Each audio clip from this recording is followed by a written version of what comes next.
विक्रीस आणलेल्या गांजासह कोपरगाव येथून आरोपी जेरबंद करण्यात अहमदनगरच्या स्थानिक गुन्हे शाखेला यश मिळाले। आगामी लोकसभा निवडणुकीच्या अनुषंगाने अहमदनगर जिल्हा पोलीस अधीक्षक राकेश ओला यांनी दिलेल्या आदेशानुसार स्थानिक गुन्हे शाखेचे पोलीस निरीक्षक दिनेश आहेर यांनी स्थानिक गुन्हे शाखेचे पोलीस अंमलदार यांचं पथक नेमून अहमदनगर जिल्ह्यातील अवैध धंद्यांची माहिती घेऊन कारवाई करण्याबाबत सूचना आणि मार्गदर्शन करत पथकास रवाना केलं।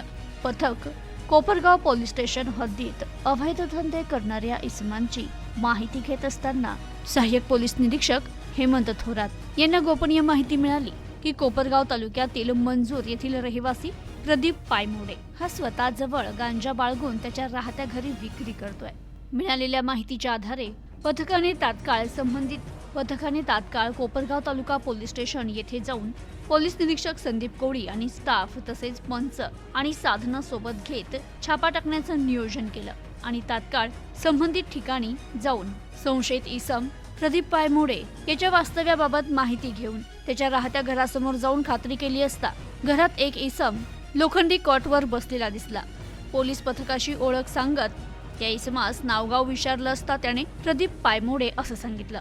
तर त्याच्या घराची पंचासमक्ष झडती घेतली असता घरातील कॉटवर पिवळ्या रंगाच्या गोणीत उग्र वास येत असलेला बिया, बोंडे, काड्या, पानं संलग्न असलेला पाला आढळून आला। पथकाने याबाबत विचारणा केली असता हा गांजा असून तो विक्रीसाठी आणल्याचं सांगितल्याने आरोपी प्रदीप पायमोडे याच्याकडून 1,06,150 रुपये किमतीचा 10 किलो 732 ग्रॅम वजनाचा गांजा पोलीस पथकाने हस्तगत करत कोपरगाव तालुका पोलीस स्टेशन येथे संबंधित आरोपी विरोधात गुन्हा दाखल करत या प्रकरणाचा पुढील तपास कोपरगाव पोलीस करतायत।